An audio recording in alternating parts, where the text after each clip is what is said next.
Voilà, donc nous sommes le 30 octobre.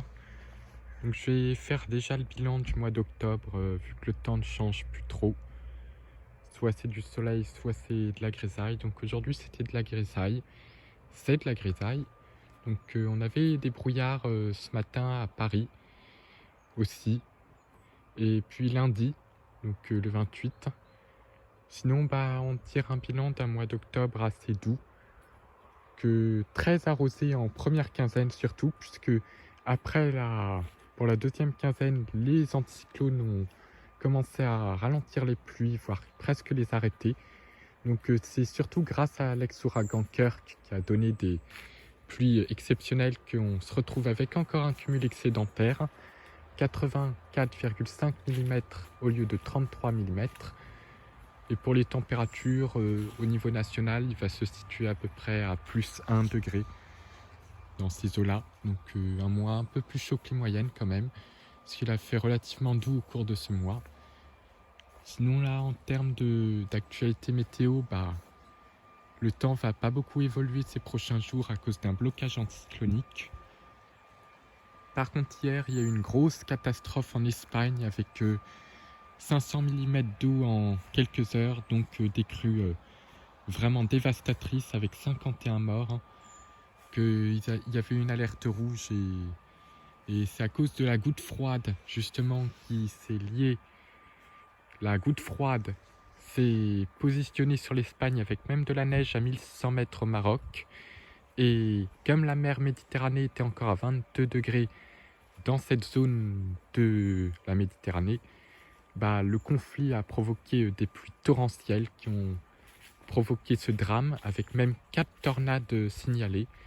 Donc un orage stationnaire d'une violence spectaculaire. Des tornades qui tournaient même dans le sens anticyclonique, donc assez rare. Donc la folie là, quand même, cette situation. Puisque pendant que nous on a le blocage en oméga, la goutte froide est bloquée. Résultat, les précipitations ont été complètement folles. Donc commence à avoir beaucoup de phénomènes extrêmes en termes de précipitations cette année. Donc là, c'est la pause pour nous, mais d'autres pays en payent le lourd tribut, ce qui est malheureusement les conséquences d'un réchauffement climatique. Donc le réchauffement des océans augmente l'humidité et résultat, chaque épisode pluvieux devient de plus en plus intense. On en a fait les frais avec l'ex-ouragan Kirk pour nos secteurs à nous. Ensuite, il y a eu le sud-est de la France à la fin du mois d'octobre, en deuxième quinzaine. Et là, le mois d'octobre se termine par un... Il y avait eu aussi l'Italie. Et là, c'est l'Espagne qui vient de subir le désastre. Donc là, nous sommes quasiment 2/3 de l'automne météorologique. Donc il fait pas très chaud aujourd'hui.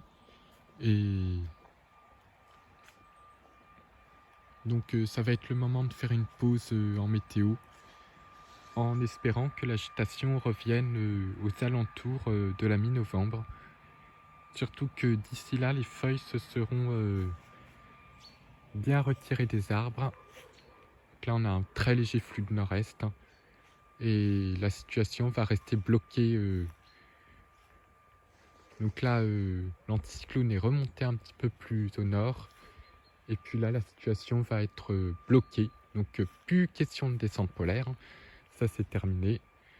Et là, on est en petit flux de nord-est et cette situation va être bloquée pendant plusieurs jours, voire plus d'une semaine en cette configuration, en espérant que ça change à l'approche de l'hiver.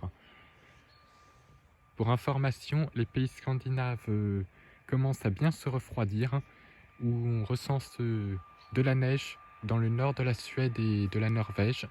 Donc c'est signe que le vortex polaire commence à se reconstituer, que la saison avance. Donc la neige est arrivée déjà là-bas. Pour nous, c'est typique les grisailles d'automne, comme on en a souvent à partir de fin octobre, début novembre, en période anticyclonique. Et cette année, c'est parfaitement le cas. Et les anticyclones donneront des grisailles jusqu'à la mi-février environ. Après la Saint-Valentin, il commencera à refaire beau plus souvent sous les anticyclones. Et ça sera la fin donc des brouillards très tenaces qu'on avait encore cette année, même en février.